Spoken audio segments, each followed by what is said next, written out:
That is a delightful problem to have in terms of bringing things back to order. All right, our first presenter tonight, Ed, you want to come up?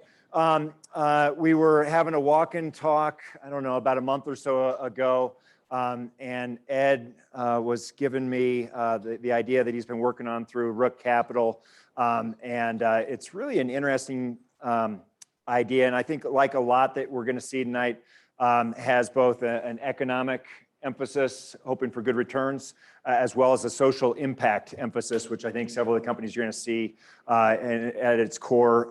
Ed, by way of background, is a super respected individual in the startup community. We've met long ago, and it is my pleasure to have him here talking about Rook Capital. Please help me welcome Ed Messman. Thank you, thank you, thank you. The instructions were I didn't have to have slides. So I don't have slides. So we're just going to have a discussion about what we're doing. But first, let me say that my wife and I have been in Boulder for 25 years. She went to undergrad here, and I went to grad school here. So we are alums of CU and are super grateful for the university. We have 3 kids, 22, 21, and 17. So I got 2 in college and 1 about to go to college. CU was too close for them, so they went west, or actually 1 went east and 1 went west. We'll get them back for grad school. Yeah, grad school.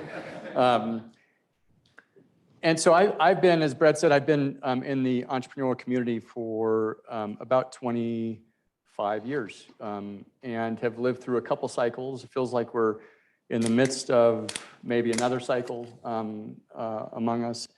But my co-founder and I have kind of been recycled entrepreneurs for 20, 25 years. And we kind of looked at the housing market and said, hey, if our kids are going to buy homes, there's a problem today.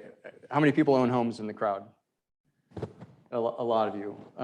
And I'm sure you refinanced at a rate that was probably 3%, 3.5%.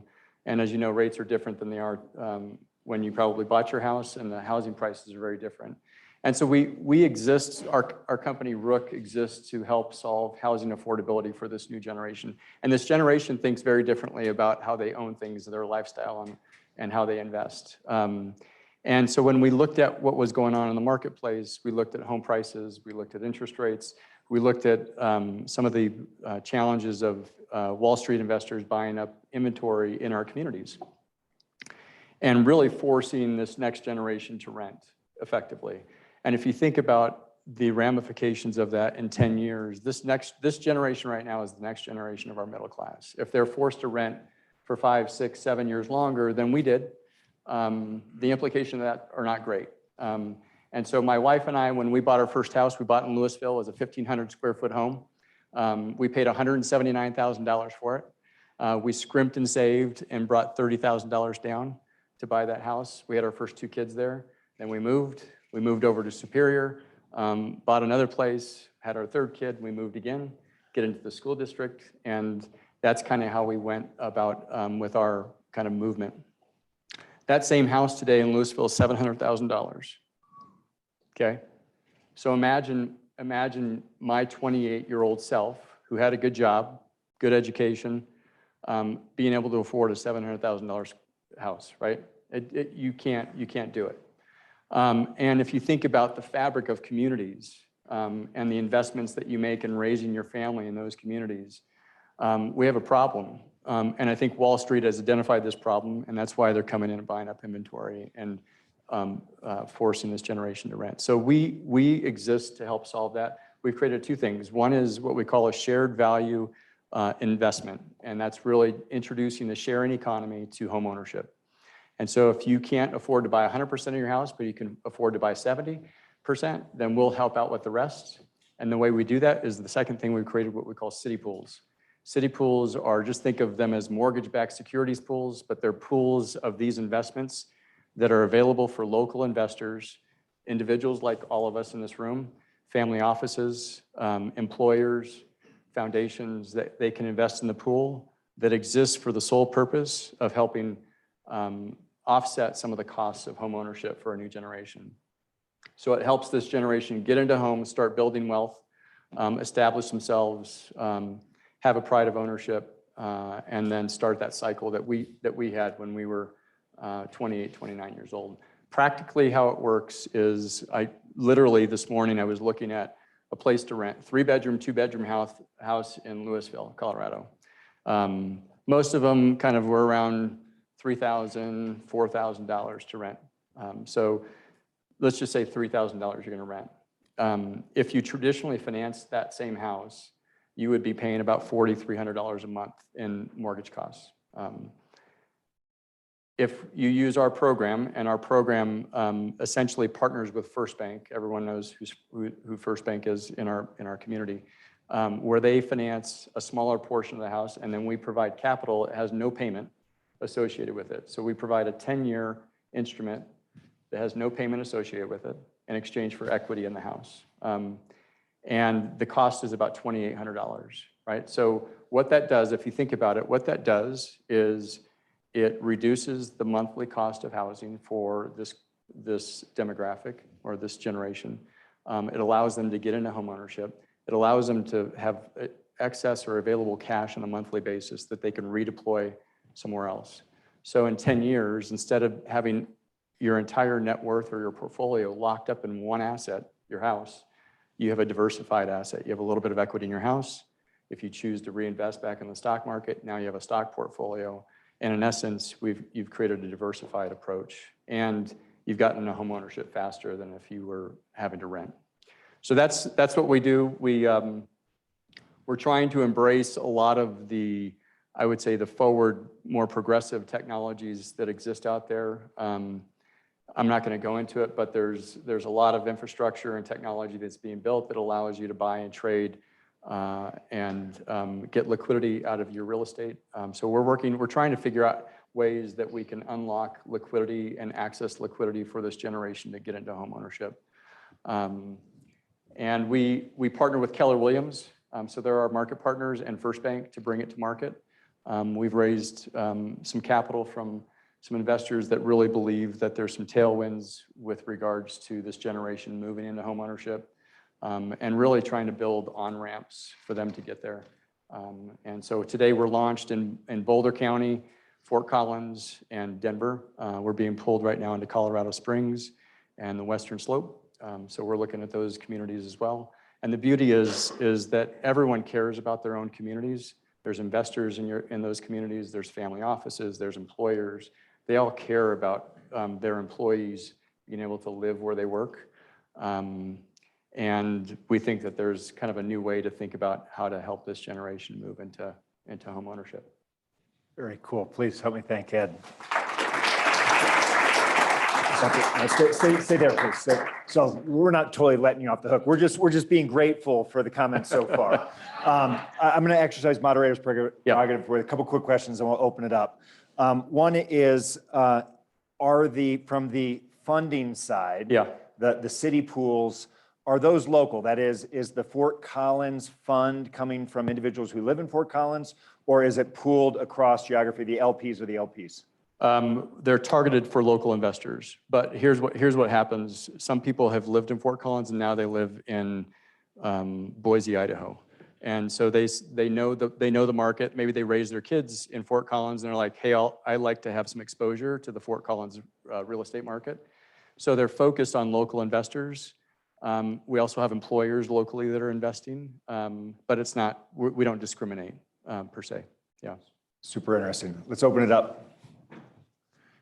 Lots of interest. Let's start here and then we'll come across. Yep, here and then there. Yep. Hey there. Just curious about, to your point about like on-ramps, how are you guys dealing with the challenge of like, millennials or people like that who have lower credit scores, and getting them the access to housing if they're perceived as more risky? For credit score? Especially some of the millennials in this audience. Yeah. Highly risky. Yeah. So as far as credit score is concerned, we don't have I would say a hard cutoff. Now we're focused on folks that can demonstrate they can access a mortgage, right? Because what we're doing is we partner with First Bank. First Bank underwrites a mortgage at 60 to 65% loan to value. which is a lower threshold, obviously, than I would say 90%, or if it's an FHA at 95%. So you have to graduate to a point to where you can qualify for that mortgage. I think it's a good question as to how do we work with folks that are kind of elevating up the credit score curve. You know, for us, we have different approaches to if you're a 750 credit score versus your 680 credit score. The deal might look a little differently, but we're not saying you're out. So I think it's a continuum, if you will. But I think, are you talking about it from the standpoint of developing your credit score? Well, yeah. These institutions that operate as like financial intermediaries and CDFIs and things like that, who work with you know, kind of lower income communities, and like just seems to me like the power of this technology combined with like, you know, but I don't know necessarily how you make that work. But that could be a really cool problem. So our initial target market is, and I think we've discovered this, like housing affordability is different than affordable housing, right? And so we have our initial target market was housing affordability. My 28-year-old self that was educated, had a good job, but still couldn't, like, I couldn't afford to buy that $700,000 starter home in Louisville. That's the generation, that's the kind of the target that we started.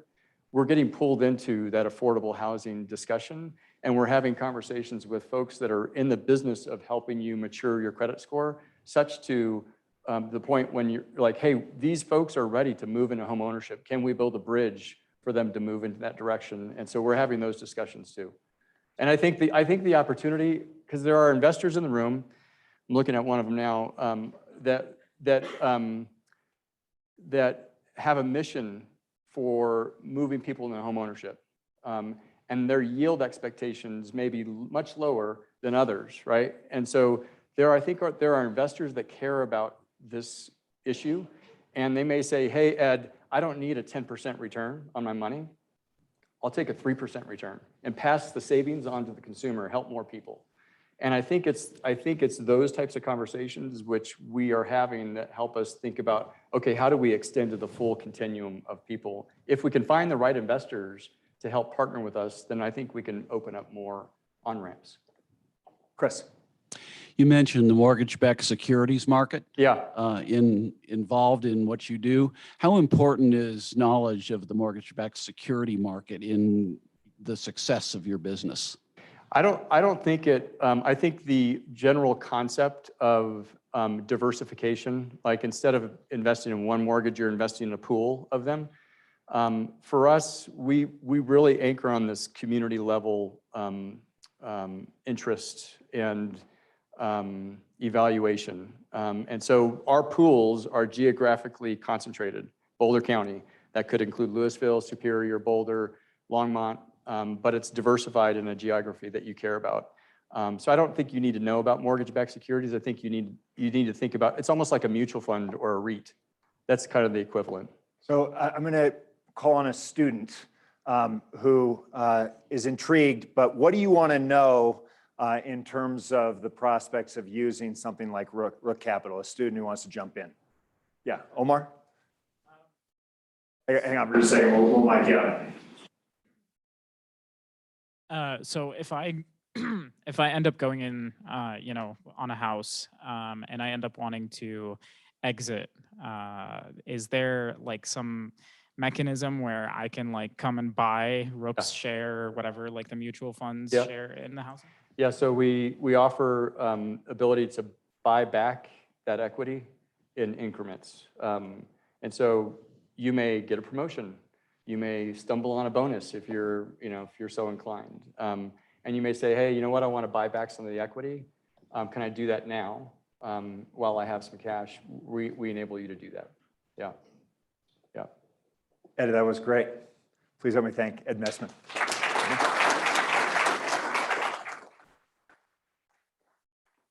All right, we're going to do an introduction of the introducer for our next presenter. I asked Omar to come and do this because he's now part of the startup community in many ways. Omar's been contributing across the CU campus to entrepreneurship from a variety of perspectives for the last 3 or 4 years. And I am delighted to have him here to do the introduction of our next presenter. Omar, over to you. Sweet. So our next presenter is Jack Roswell. Jack is the founder and CEO of Perennial. He started in remote sensing research at Brown University and the University of Virginia, doing ground penetrating radar. He progressed to using drones, aircraft, and satellite to understand soil health and plants and plant disease. And now Perennial is building a platform for soil-based carbon sequestration. Please help me welcome Jack Roswell. Thanks, Omar. Omar's on our data science team, so it's exciting for him to introduce us. Unfortunately, I didn't go to CU, but both my parents did. My brother goes here, so we've got some connections, and I'm a native for any other natives in the room. But want to teach you a little bit about the carbon markets today. We're a local Boulder startup. We raised about $25 million in capital, have about 35 employees, and work just off 28, so excited to be here. So a little bit of background, obviously the world is looking to decarbonize and try to solve the problem of climate change. And so about 88% of every emission globally is covered under a net zero commitment. So the goal is to reduce those emissions to zero. As you can see from this graph, companies, corporates like Microsoft, Meta, et cetera, they've made these net zero commitments, and so they're trying to do their best to reduce their footprint. However, to get to net zero, they have to buy offsets. They're doing their best to reduce their own footprint, but the idea is that if they emit 100 tons, they buy 100 tons of offsets in order to get that commitment down to zero. So they're emitting 100 tons, and they invest in methods to store those 100 tons in other regions. And so what we do as a company is we exist to unlock agricultural soils as the world's largest carbon sink. And so our goal is to be the largest supplier of carbon offsets from nature that corporates can then use to reduce their footprint. And what's pretty cool about this is basically what we're doing is we're funneling corporate profit into the hands of farmers who are actually making the change, removing atmospheric carbon and storing it into the soil. And so what we do is we create technology, standards, and products to be able to enable the financial instrumentation, which allows corporates to invest in carbon removal globally. And so what we've done is we first have started with the ability to measure. So today what we've done is we've developed technology which measures the amount of carbon in every farm in the world. And what we're doing is over time we're measuring that change. So what's interesting about agricultural soils is that it's the most immediate and scalable solution we have for climate change because there are already stewards of the land on every field. If farmers are incentivized to change the way that they farm back to the way that they farmed over decades, then they can actually remove and store carbon that today is released into the atmosphere and store it in agricultural soils. And again, these are techniques that aren't novel. This is actually what used to happen. And the problem is that because we're in a society where we're looking at commodity prices, the way that we farm today is actually really detrimental to soil. So the second thing, like I said, in addition to actually measuring, is developing methodologies which allow for you to create a financial instrument from these measurements and be able to sell that to these major corporates. We'll talk a little bit more about that in a second. So in case anyone's curious about raising money, we are venture-backed. We've raised about $25 million from Temasek, Bloomberg, Microsoft, and some others. What's really interesting about climate change right now, especially in the overall markets, is a lot of founders are struggling to raise capital, and there's obviously a lot of layoffs going on. What's really interesting about climate change is that in 2022 alone, there's $64 billion in new dry powder. What that means is that funds, existing or new funds, have raised $64 billion that they are required by LPs to deploy. So there's a lot of capital right now for folks in climate, and actually Boulder and Denver has gotten its fair share of that capital, which is really exciting. So back to this problem of how do we use this massive land area to help remove carbon and help reverse climate change? There are really three problems to solve in this space. I'm really just gonna focus on one of them today. But just so you have an idea, what we need to do is we need to enable farmers to join these programs. Like I said, they can actually double their income if they're enrolled in these programs. And what farmers really care about is that they're farming in a way that's regenerative to the earth. So a lot of major agriculture companies, Cargill, Land O'Lakes, Rabobank. They're already sponsoring these carbon programs where they want farmers to enroll and get paid for farming in a way that's regenerative to the earth. Second, there's a lot of problems in standards and methodologies today. I don't know if you saw the John Oliver skit on carbon offsets, but there's a lot of hate on carbon offsets out there. And so the idea is that there's a lot of basically fake carbon credits that are issued today. And so what we want is methodologies and standards that are agreed upon by governments, by third parties, and by relevant market participants that enable the measurement and verification of this. And then obviously there needs to be innovations in technology that can actually do that measurement and verification. So I'm going to focus on that last one today, because that's really what we've spent the last 5 years solving.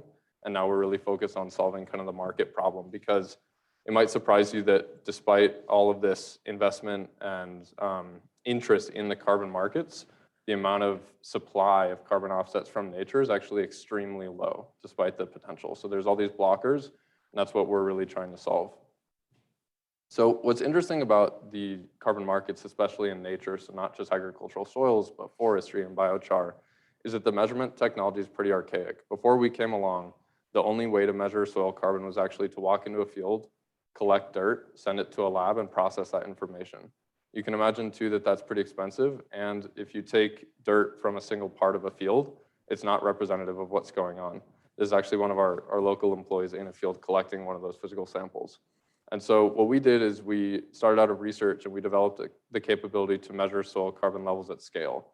And the idea was that this technology would enable the growth of the carbon market in agricultural soils, because once you can measure that change, you can turn it into a credit, you can sell it, and then you can trace it back and actually get the farmer paid. And so what we've done is we've mapped soil carbon. This is a real map of soil carbon levels in the US on every field. And the idea is that this technology is like 100x lower cost than trying to physically sample every field. And by monitoring at scale, it also creates a first standard. So we're partnering with Bloomberg and a lot of the work that they're doing in the carbon markets to standardize the measurements so that when someone buys a soil carbon credit, they know that it's verified, and so that the whole world can actually go into our platform and look at that change and see down at the field level. So that's it for today.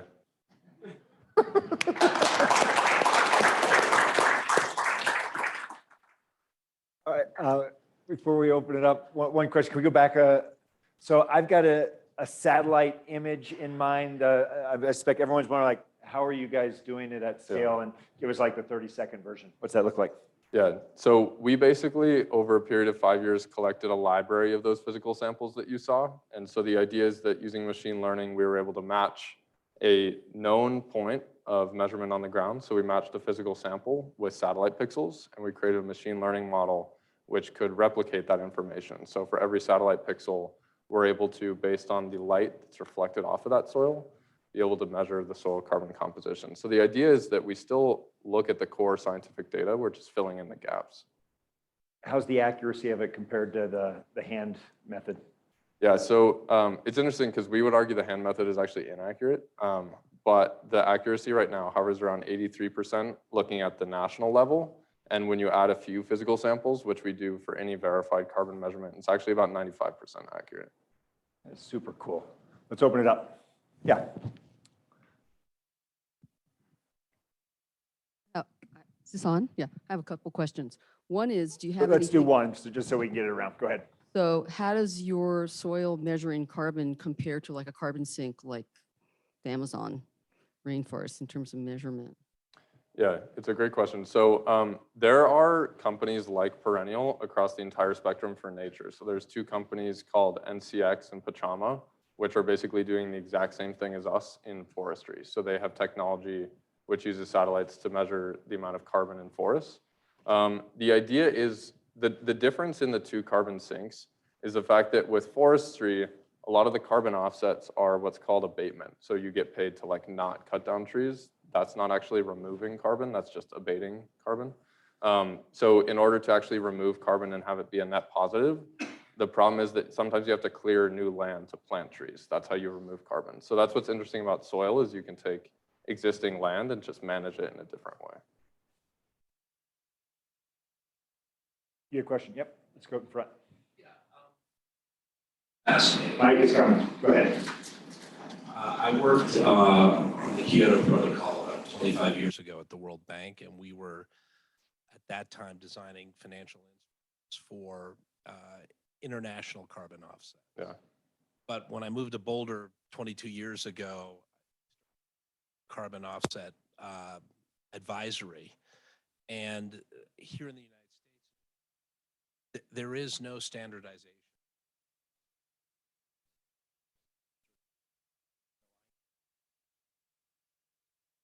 I'm so impressed that you raised the money you did. Frankly, I have a little startup. I'm quite envious. but what market are you?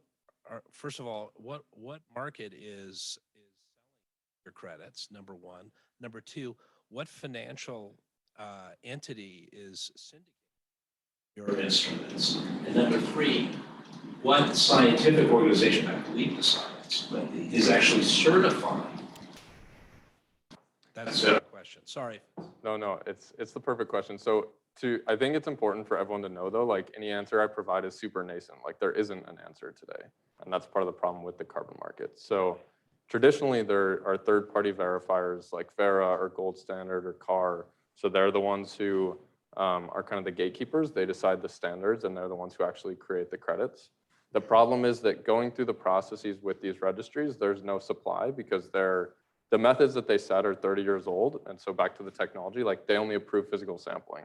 So how do you approve, because we're not the only ones obviously. So they have this backdrop of having to approve all of these new technologies and methodologies. It'll be announced next year, Bloomberg and some other folks World Bank is doing a lot too in this space. But the problem is that it's all disparate right now. And I'm not sure how to solve that problem. The World Bank is doing something, Bloomberg is doing something. The Chinese government is doing something and they're all different. But startups like ours, what we're doing, which is a little bit interesting, is we're going directly to the buyers of these carbon offsets and working with teams like Microsoft or some of the biggest carbon buyers in the world who have like Salesforce, Meta. They have entire teams of like 50 people who their entire job as scientists is to evaluate the technology. So the idea is let's work with these scientists who are also our customers. Let's get offtake agreements where they agree that they've vetted the technology and they're willing to purchase carbon offsets from us. And then that can serve as an example to others. So we're actually hoping to be a standard of our own within soil. Yeah. I'm going to ask you it's a tough question Yeah. and just quick answer. We're sitting here in 2007. We are talking about Colorado as the cradle of the clean tech revolution. Yeah. Lots of promise about how venture capital and private equity-backed companies were going to help solve climate problems. That really didn't work out. Yeah. What feels different this time around in terms of climate tech and your ability to your point, to raise 25 million? What is right about the world and what has to work in order for things to come together? Yeah, so I would say that it's not just like the financial institutions who are on this role. Like the reason why 88% of global emissions are covered under net zero commitments is actually employees. It's not necessarily PR from a consumer perspective. If you look at a lot of the reports, these major corporations want to invest and hire the best employees possible. So a lot of it is like consumer demand. There isn't really the infrastructure yet to like buy sustainably sourced food. So that's why there's offsets instead of insets. Insets is like investing in the supply chain. Offsets is investing outside the supply chain. But I think it's really the consumers and everyone else who have just decided that like this is kind of the time to invest. And you're also seeing like really incredible exits in the climate change space. So the incentives are aligned. Jack, this is great. We're going to be rooting for you. Thank you. Please help me work. Thank you. Thanks for doing that. Great. All right, the next presentation, I thought I had authorization to do. I'm not totally clear about that based on a conversation I had with the president's office an hour or so ago. So if you see this report in the next few weeks, just act super surprised. Like, oh, I had no idea that this report was out there. It is my pleasure to introduce to you Alicia Sepulveda. Alicia and I have worked really closely together over the last year. She's now with Ken and the team over at WildFlower. But she just did a phenomenal job in helping us get our arms around what is happening with respect to innovation and entrepreneurship activity, not just at CU Boulder, but across the CU system. So CU Boulder, Anschutz, CU Colorado Springs, and CU Denver. That's the project she's going to be talking about. Alicia, take it away. Awesome. Thanks, Brad.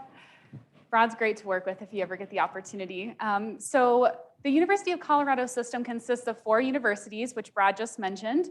And so Brad and I did 165 hours of observations at events like this one. So going to different startup events, going to meet entrepreneurs, going to meet students and faculty who are doing this work. We also interviewed 67 different people across the system, and that included faculty who actually teach innovation and entrepreneurship courses. We interviewed students and faculty who actually build companies and are innovators on campus. And then we also interviewed staff and program directors who are leading these different opportunities across the campus. So the purpose was really to catalog all the different things that were happening, put it all together, and then figure out, okay, what are some of the opportunities that we have to invest and move this forward? And then also, what are some challenges to actually innovate in a higher education setting? So what we found 80 different programs across the 4 campuses and 140 classes that were being taught specifically around innovation and entrepreneurship. So there's a lot of data and 175 pages written in that report, so stay tuned. And I will say it is riveting, according to somebody who read every word, not us too. So 3 findings I want to highlight today. So the first one is around awareness and identity. So when we're talking about awareness, most students and faculty across the 4 campuses don't even know that this type of thing exists. And so that's a problem that we want to fix and something we're actively working on. And what's really great, though, is that once you become aware of these things, you find out about the next thing, and then you meet somebody else and you find about something else, and then all of a sudden you go somewhere else, and it's just amazing. That actually happened today between 2 people that I met during our conversation. And then around identity, I wanted to talk a little bit about the identity of being an entrepreneur. But that identity and that word is a lot of risk is associated with that. And there is high anxiety right now, especially among the student population. So what a lot of the campuses are doing is using the word innovator to try and pull people into that, because what we want to do is teach students and faculty that entrepreneurial mindset, but they don't necessarily have to be an entrepreneur in order to really use that entrepreneurial mindset. The second thing I wanted to mention just briefly is around interdisciplinary collaboration. We know that that's critical to be a successful business. To be a great business, you really have to have that skill set, the diverse skill set, but it's really challenging to do in a higher education setting because disciplines are so siloed. And then also with the COVID-19 pandemic, it's really difficult to have those creative collisions where we're meeting random people from different spaces and different fields. And then a third that I just want to highlight is when we interviewed faculty and students, we asked them what skills they were learning by doing these types of things, by building companies. And what was amazing to see was how well it actually mapped out to skills that are needed for the future of work. The World Economic Forum posts these skills for the future periodically, and it was really amazing to see that alignment happening, and that overlap. So entrepreneurship is amazing, is what I'm trying to say.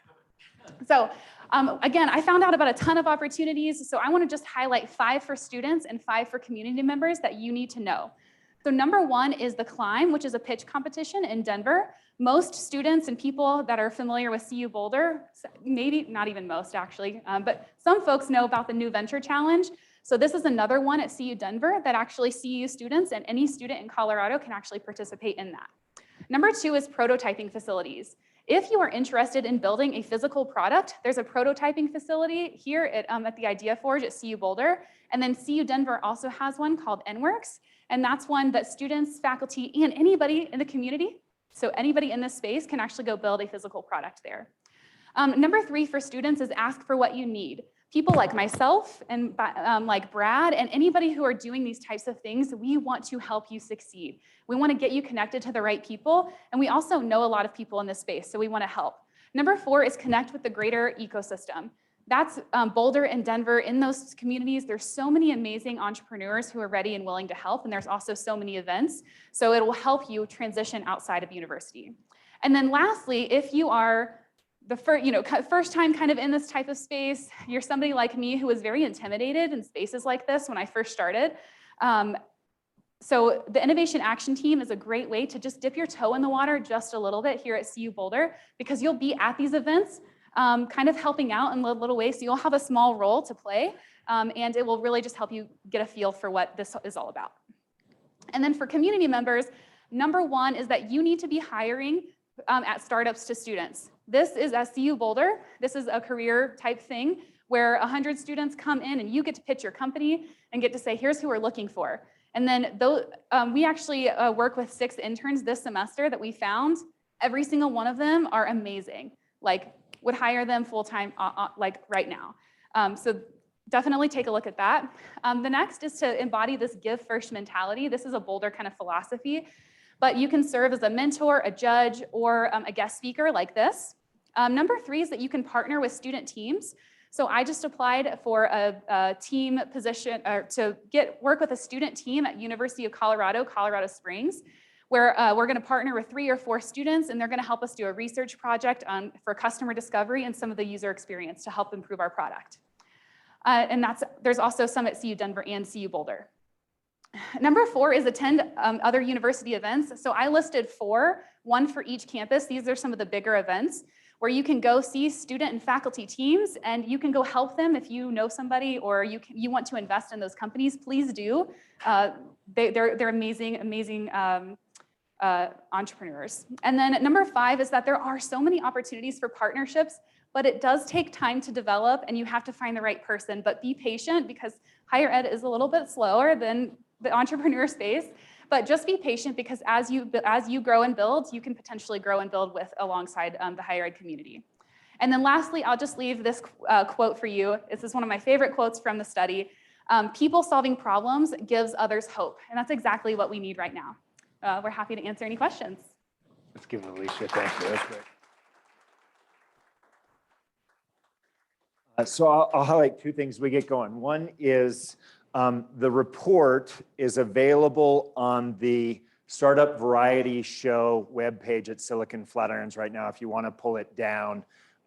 It's a very elegant 175 pages, but the first 30 pages will kind of give you the gist. But it is your reaction will almost certainly be, wow, I didn't know that there were 140 classes, 80 different programs across the system, and it's really incredibly comprehensive.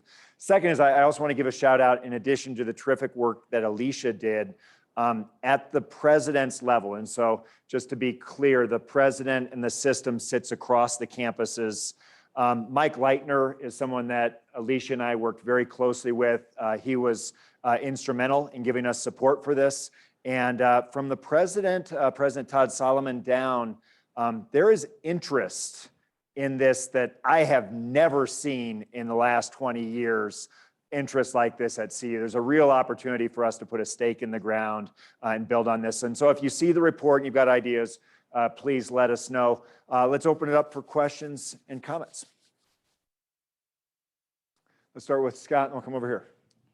Look at Tejal. Don't pull a hamstring, Tejal. Don't pull a hamstring. So just a comment, fantastic. It's great to, messaging around innovation around this, around the Front Range is huge for us. So I represent the Boulder Economic Council, and we just had an event yesterday where Brad was instrumental as a moderator. We talked a lot about innovation, and the impetus of innovation, and the university system was identified as one of the key drivers for all that. So my question is, comparatively, I haven't read the report, sorry, but is there a benchmark that you're using to compare other, let's say, innovation regions? Because the National Science Foundation has also, given a nod to innovation and said, okay, where are innovation hubs going to be appearing in the US in the next, let's say, 10, 15, 30 years? So just kind of curious, the timing is very well placed here, given the national conversation, but I'm curious how we stand up with some of our competitive economies around the country. Yeah, so to start off the project, what I did was looked at other campuses. What were they doing? What were they posting? What were their reports? What was their data that they were showing? And there's honestly not a ton out there, but there are a few larger systems. So University of the North Carolina State System, the University of California, that state system, they have some larger reports that they have built. And so we're looking at some of the comparisons and trying to explore data around that. Honestly, our data isn't that great here at CU, and they're honestly not great anywhere. But we want to know, how many student startups do we have, right, coming out? How many student entrepreneurs go on to build, like from alumni perspective? We don't know a lot of that data. So I think that was something that we tried to highlight in the report. That would be really great.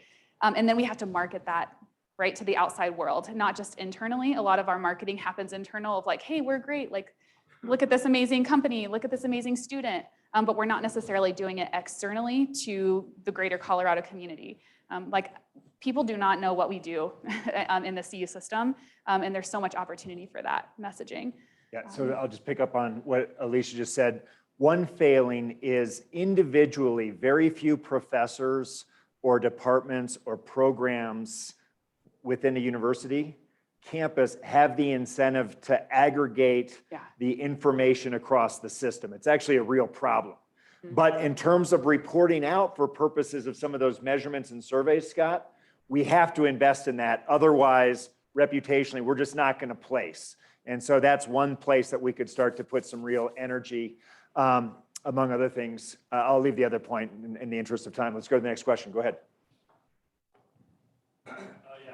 About specifically the Idea Forge you mentioned. For students, is there like a required training course to get access to that equipment? I can imagine that it can be like a little bit dangerous if someone just like walked in there and started using it. But yeah, just the process on like how to actually get access to that. I'm gonna be super impressed if she knows the answer to this. Do you know? I do, yeah. So Wow. there's a spectrum. I don't know. Spectrum. So they have workshops where you can go and just learn how to build a hammock, which is amazing because then it kind of gets you in there. You're like, oh, I can build something from scratch, and kind of builds your confidence. But then they also have really advanced woodworking and techniques and welding in classes. And so they actually you have to go through certain training certifications in order to do that, but they do offer it. And so you can look into that and see if it's something that you're interested in. But you have to, you have to know about it, number one, and then you have to go ask. And I'm happy to connect you with the right people to do that. And I'm going to pick up on that last part, which is one of the interesting reveals over the last year. And Alicia highlighted this is for many students, taking that first step with respect to getting involved in the innovation and entrepreneurship system. So Mike, your son is here. What's your name? Put you on the spot. Matthew, have you been to an innovation entrepreneurship event before? I can't say that I have. All right, so now that we got Matthew here, what's going to happen is there's going to be 5 connections that he makes tonight. He says 3 of them I have no interest in, but he follows up on 2 more. And everyone knows that this is the way we all tunnel around the entrepreneurial system, but it's hard to find that initial point of entry for a lot of students. And so one of the recommendations of the report is to make a more concerted effort for those first-year, second-year students, get them involved earlier. Some might say, I don't want anything to do with that. That's fine. But if we're going to scale this up, that's really the point of entry in which we need to start leaning in, not just at CU Boulder, but across the system. We've got time for one more question. Yeah, let's go back there. Yeah, so really interesting. I teach a class called Technical Communication and Design. We've worked before with student teams. So that would be one aspect. What could student teams here at CU contribute? But I guess my more interesting question is, you mentioned freshmen, maybe sophomores. They're getting dragged into the silo effect of the university already at that age. They're being told that here's your major, or you got to have one, or you should panic.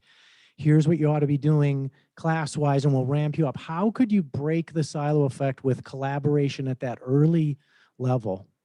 Well, one thing that Great question. CU Boulder is working to do is embed a design thinking in the exploratory LLC. So exploratory means that you're exploring your major options, or you didn't get into the one that you wanted. That's usually what happens. And then there's a living learning community that you're put into. And we are teaching that here at CU Boulder, like a design thinking course where you're meeting people from all over space, all over interest-wise. So there is some of that happening, but like you mentioned, as you kind of build, the New Venture Challenge does try to do that. And so it's in very small niche spaces, but we don't do that on a larger scale from my perspective. I've got 2 ideas that come out of this report. I'm looking at Betsy in terms of some of the potential partners on this. One is for people who come to campus and don't already self-identify as either a geek or more specifically an entrepreneurial-minded person, a business-minded person, they feel like this is just not for them. And I think as a first-year experience, we should run some competitions, probably targeting freshmen and sophomores, for some common problem in the community, like say pick a dimension of homelessness that we try to focus on, teach entrepreneurial methods to try to solve something that matters, put them in interdisciplinary configurations, and then say, oh, by the way, if this is what's for you, here are some other next steps that you want to get into. So that might be one approach that we've been kicking around. The second is I love the idea of perhaps a co-curricular opportunity that every freshman could take, maybe something that's co-taught by someone who's doing innovative work in the community with a professor. We could kind of have a bare bones curriculum that could be built out. You know, something like that might be a way to get things scaled up. We shall see. I didn't mean to co-opt this, but I get excited about it as well. It was a team project. It really was a team project. And please help me thank Alicia, not just for tonight, but for a lot of work over the last year. It was great. All right, which is a perfect segue in terms of activity at CU. Our next presenter, and Eddy, come on up, came out of a program that we run here during the summer called Startup Summer. Startup Summer takes individuals like Eddy who are doing an internship, usually within a company in the emerging company community. We get them together on Tuesday nights, and pretty early they form teams. And then the main part of the pedagogy is we bring in speakers like many of you in the community to talk about dimensions of building a business, customer discovery, ideation, prototyping, et cetera. And they build companies, and then most of them die, right? I mean, that's sort of the nature of startups anyway, but especially something that's just sort of a teaching device. But every once in a while, they take it forward. And this company, Goodie Bag, that Eddy's a part of, and please introduce your team, has taken this thing forward. It's been a ton of fun. Please help me welcome Eddy Connors. Thank you, Brad. Appreciate that introduction. And yeah, definitely wouldn't be here without the opportunity Brad and his team provided through Startup Summer. So just very grateful for that. And I know the community plays a large role. So thanks to everyone playing their part, kind of thing. I actually wasn't interning that summer, Brad. Not sure if I was super honest with that, but I was a recent graduate of the Leeds School of Business in December of last year. Super reluctant to enter the corporate kind of arena, and was trying to find the next thing that I could dedicate a lot of time to. And that is what brings me to Goodie Bag. Started as an idea during the summer program and is now manifested into a viable business opportunity. And so without further ado, I'm just going to introduce you guys to Goodie Bag, give you some context about what we're trying to solve and where we're at today. Yeah, so we're a marketplace solution for surplus food, particularly targeting retail food waste. And I know tonight has been a lot about climate, and so I'm very happy to piggyback on what's been said so far, mix in a couple statistics, but I'll get started with the overall problem of food waste. As was mentioned, it's globally clearly a wicked problem. 1/3 of all food gets wasted across all aspects and segments of the supply chain, from the farm all the way to the end consumer. And so we're targeting like I said, the retail food industry, and restaurants alone are responsible for wasting 22 to 33 billion pounds of food every year. And this is not only an economic waste, this equates to $161 billion wasted in relevant food costs, but also it is associated and directly links to a climate impact. And it was a startling statistic when I found it, but food waste accounts for the #1 material in landfills. And if you could represent food waste globally as a country in relation to its overall greenhouse gas emissions, it would rank 3rd as an overall emitter, only behind China and the US. And so clearly it's a problem that needs multiple solutions to mitigate. And so we at Goodie Bag hope that we can step in through redirecting restaurant surplus food from landfills to people that will eat it. Pretty simple mission, but a complex way to get into market. And that leads us to the aspect of food insecurity. And so this hasn't been mentioned tonight, and I think is unique to the problem we're addressing at Goodie Bag, which is we're wasting this food while millions are looking for adequate, sufficient, nutritious food. 70 million in America, 70 million Americans are classified as food insecure. And what that means is they lack access to sufficient food. And so our model, adopting a discounted pricing model, is able to service this price-sensitive demographic and give them a more affordable option for real quality food. And so I'll introduce you to the Goodie Bag model. And the solution, like I said, it's a marketplace solution where we connect customers to restaurants' surplus food at a discounted price for pickup. And the idea here is that everybody wins. Restaurants are able to salvage revenue on otherwise sunk costs, because this is food that would have ended up in a landfill, but now they get some money to cover costs, hopefully get a profit on it. And now these are customers who have a more affordable option for real food. So let's say on average, a Goodie Bag, the name of our product, is about $5 to $6. This would be in store closer to $15. And so typically what the market offers at a 5 to 6 price point is either fast food or highly processed packaged goods.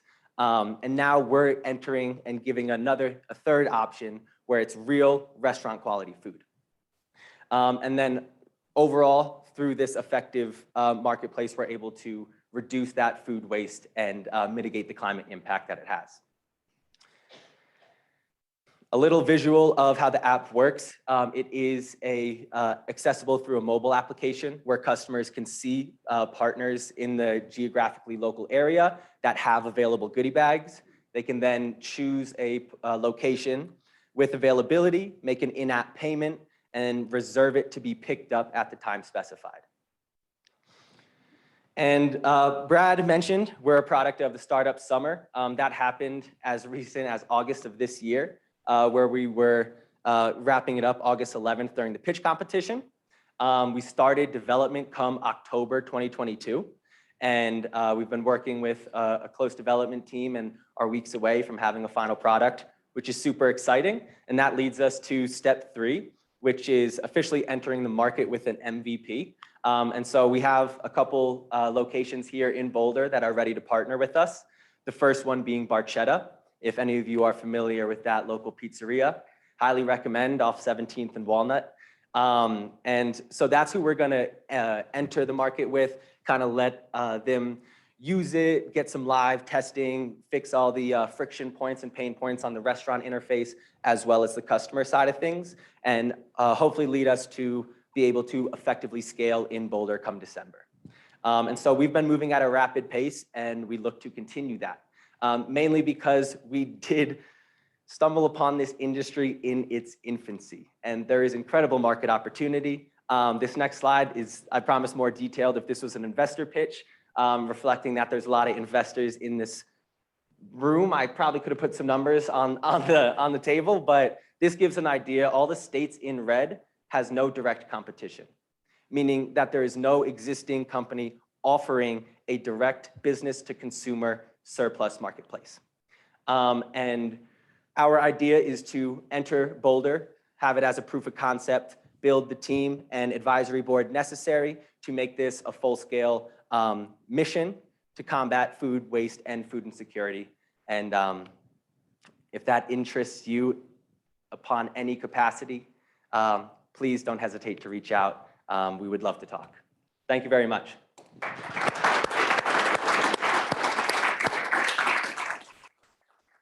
Okay, I'm sure we'll have some questions, Eddie. Before we do you want to highlight others on your team?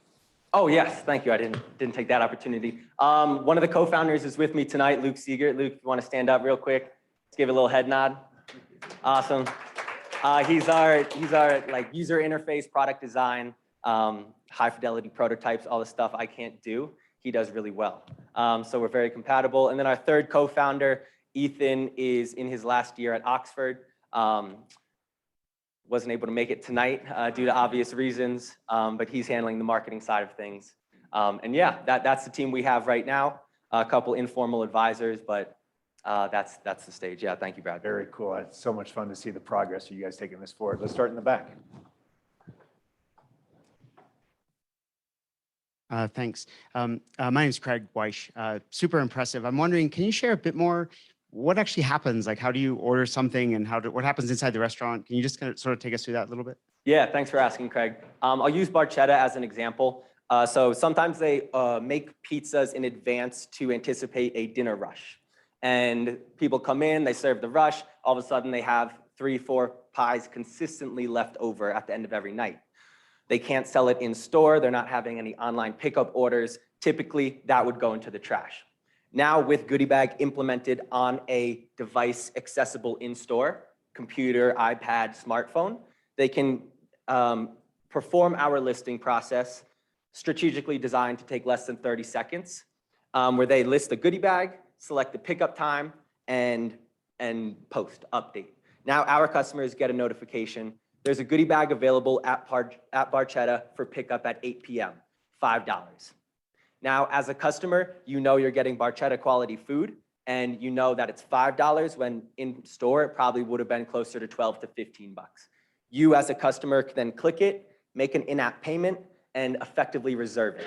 So then you physically go to the store upon pickup, show your confirmation code, show your say your name, get the Goodie Bag, and get out.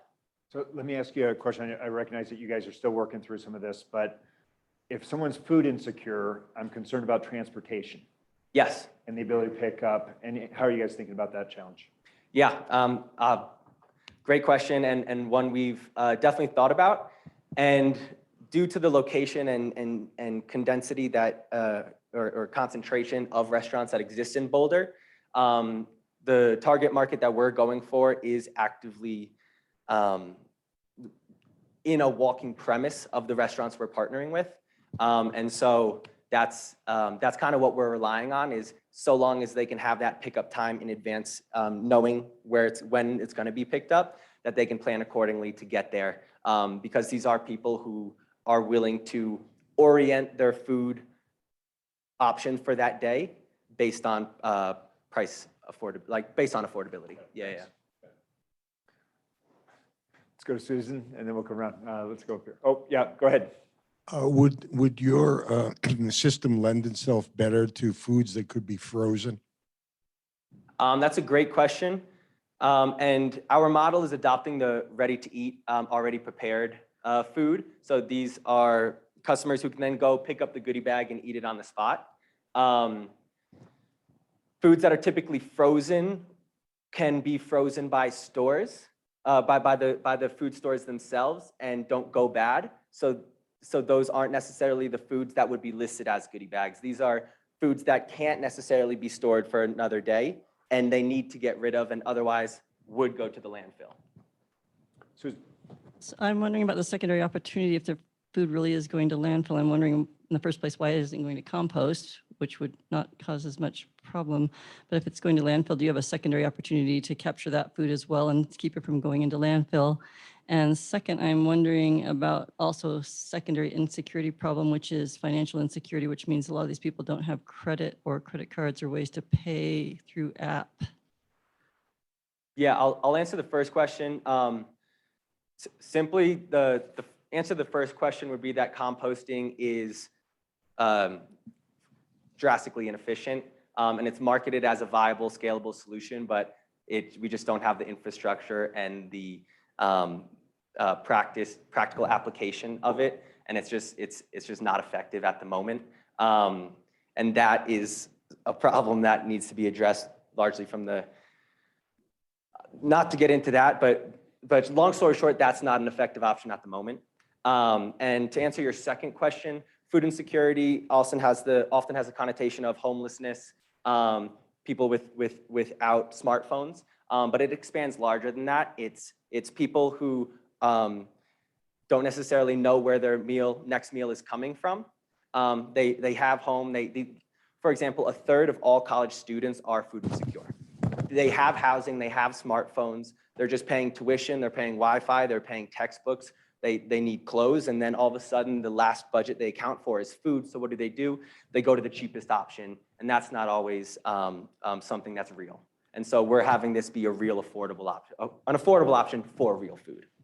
Last question, Dale. A great presentation. Tell me a little bit more about food safety issues, because if it's something that's been sitting there for quite a while, how am I assured? And then who has the liability? If I get sick, how is the liability distributed among the different people? And from a negative publicity, just take one, case of some party with pizza and 10 people get sick from it. Dale, thank you for asking the question. I was anticipating that coming from Brad, given his background. It is an interesting position. Long story short, there's a major competitor called Too Good To Go in this space, and they serve as a proof of concept that this is a legally viable solution. But where the liability falls is through terms and conditions for the restaurants and consumers. Consumers assume the liability just as using our app, they assume the liability more so to recognize that they don't know exactly what they're getting. But then the restaurants are responsible for selling food that they otherwise would have sold in store. So it's not like this is food that didn't pass the in-store inspection and now they're going to sell it through Goodie Bag. This is food that they couldn't sell in store. And so now they're going to use Goodie Bag, but otherwise is perfectly good and edible. All right. Well, I always like to say that many entrepreneurs that I get the chance to work with, when they start, they know steps 1, 2, 7, and 10. You guys have now gotten to 1, 2, 4, 6, 7, and you're working your way through it. This is so much fun to see what you guys are doing. Please help me give a warm thank you to Eddy. That was great. Thank you. All right, we are just about on time for our final presentation. Batting cleanup tonight. Collin and I had a chance to visit. I think you were down in Dallas. Do I have that right? And he was telling me about his experience building the company that you're going to be hearing about, Resi. Please help me welcome Collin Jones. Collin. Awesome. Yeah. So I'm just down the road in Golden. We started Resi probably unofficially about 8, 9 years ago, and officially probably 6 or 7 years ago. And we had a great success story. We're a live streaming company, so during COVID that got a little bit bigger. So who here has watched a live stream before? Everybody. Brad was telling me about his guilty pleasure during COVID of wearing tie-dye and watching Grateful Dead live streams. I'm just kidding, he wasn't. But yeah, live streaming obviously got huge. The problem with live streaming, is that the internet sucks, right? So everybody's been on a Zoom call and it fail. And when you have higher quality applications like a sports stream or a Grateful Dead concert or a site-to-site Walmart corporate event, queue at large market, right? Buffering wheels get to be a big bummer. So 70% of people leave by the second buffering wheel. If you're in an experience like this, let's say we're doing it, it's streaming it to somewhere else and there's an audience, that's even a bigger bummer, right? If you're in there watching it, very awkward. And so we created a solution that made it easy and reliable over public internet. What we did was we increased the delay and then built a protocol that uses the delay for the benefit of the quality. And so effectively, like with a 90-second delay, you can have a statistically perfect stream dependent on network, but for our network recommendations, it was statistically perfect. And so by basically resending and correcting itself. Latency is a big thing in the industry already, especially now, which is kind of funny. It went towards us because we had a lot of customers in the beginning really care about latency, which means delay from glass to glass, so camera to the other side. Like even the Zoom call, is slightly delayed. But NFL streams are anywhere from, like the Super Bowl this year was 55 seconds delayed, which is kind of crazy, and people don't know that. Part of that's because of the Janet Jackson thing, but most of it's just because of networks today and the ability to do that. And so we have, I won't explain this too much, but basically our protocol makes video a lot better than others out there. Here's where we're at today. And so we have, hardware. We're a hardware and SaaS solution. And so the hardware is what's called streaming encoders. So it takes an uncompressed video signal from a camera or a bunch of cameras, and then makes it a compressed signal that can send over the internet. And so what people were doing before, in order to have reliability, is spending millions of dollars on networks. One of our co-founders was from Hewlett-Packard. They spent, they had a very large streaming budget across the world. Did a lot of cool streams like the deep sea expeditions from miles under the ocean floor that they're streaming all across the world, all the way to executive streams. And so or doing things like satellite, which is very expensive, getting cheaper. So we heard, I just saw like a satellite presentation where I could like see into my house window and got really creeped out. So hopefully you guys have stayed ignorant to that technology until I just run that for you. But and so ours is the first that could do it at that same degree of reliability over the public internet. And so we have site-to-site applications and then web applications. So we stream anywhere on the web, essentially.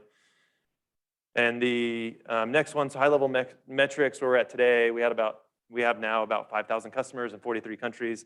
We sold to a public company 15 months ago. And we have low market share by percentage in nearly every industry we operate in. So we have health, like we have a lot of large health systems that are customers. We have a lot of enterprise customers, things like Camping World, which I'm sure that people in Colorado love, or Spartan, or Spotify and Facebook. And then we have a lot of nonprofit customers. We have a lot of churches that use our stuff. We have a lot of university and government applications. And then we were bought, like I said, partly for them to expand. They're a large nonprofit donor management solution. So part of the reason why they bought us is to expand into other industries. And then we also have a large net expansion opportunity to excite existing customer base. We had a really high, how you measure that is net revenue retention. And so during our lifetime, we had a lot of, a very high net revenue retention, which means customers that buy more stuff from you. So you can make adjacent products. And then so let's go to the problem today. So I think in 5 minutes, I'll give you enough context for you to tell us where we should go next. And that's what we'll be. So, we have lots and lots of decks and numbers and TAM, which is total addressable market, how you measure, kind of cost benefit of things.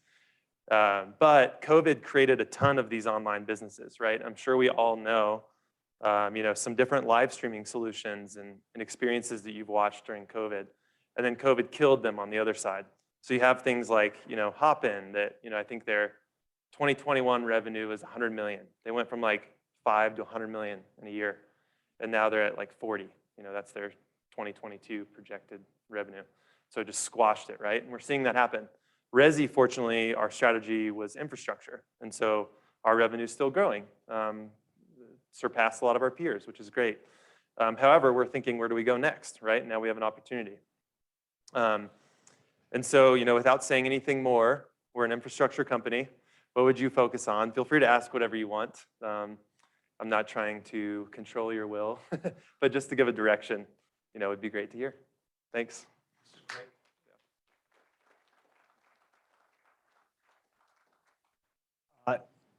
Before we use the wisdom of the crowd, one of the things that struck me is this is such a great story. Did you build this out of Colorado?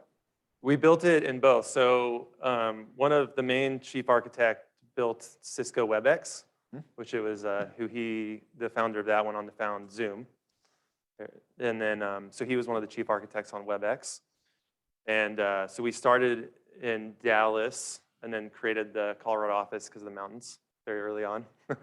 And then so we office out of Westminster in Dallas, so we have both. But 2 out of 3 of the partners moved here. It's great. And so did you say that you guys informally got underway in 2013? Yeah, it was like during lunch breaks. I had an office and I would close my office and talk really quietly. During lunch hours, it wasn't illegal, it was fine.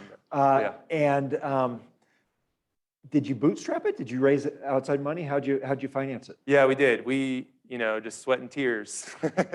And we actually did do a round after we'd already achieved a lot of traction. So I think we were at probably 10 to 12 million in revenue, and then we raised for exclusive streaming rights. So there's a software provider that has about 60,000 customers. So we basically bought exclusive streaming rights and letting them invest. But yeah, we have hardware, and so that really helped us. Do you have a technical background yourself? Yeah. yeah, but mostly on the business side. So yeah, I'm thankful not to code anymore. Very bad at it. Nobody wants to eat my food And I won't ask you, I know that the acquisition process and do you have a lockup that you're going to be there for some period of time, or are you there by choice at this point? Yeah, pretty much by choice.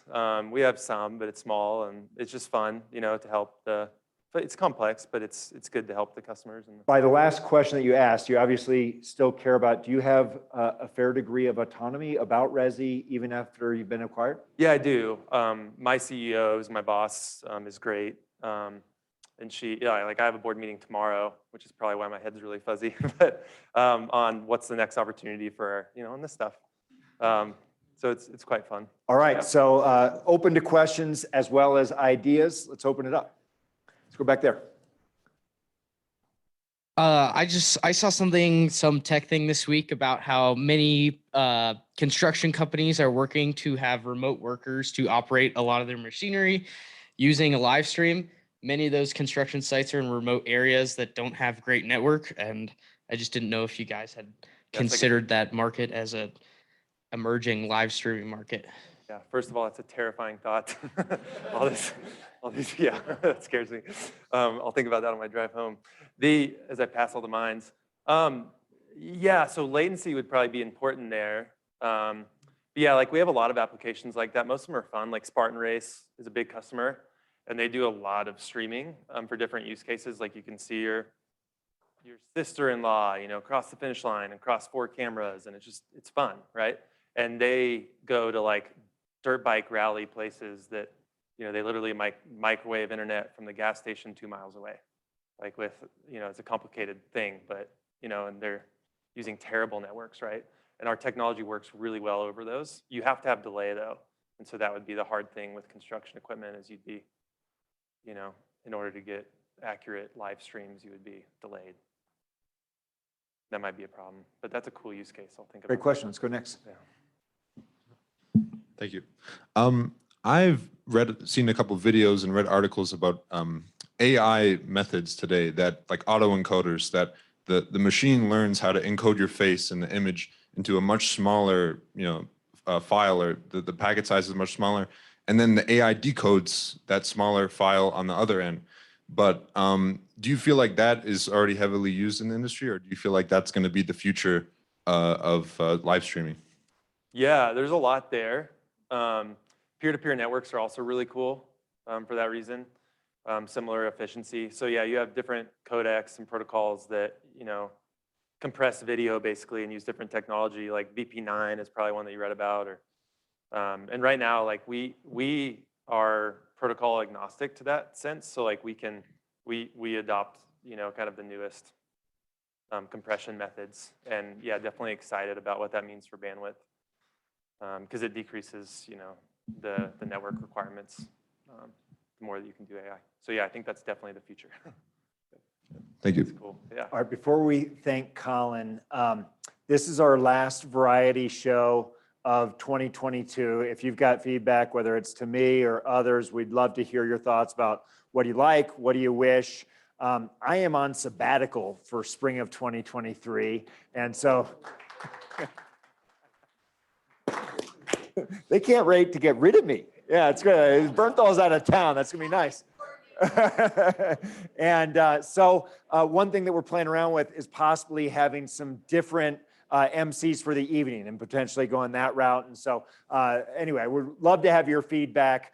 This has been so much fun between housing, climate tech, talking about CU, what you guys are doing at Goodie Bag. And what a great story, Collin. Please help me thank Collin Jones. It's great.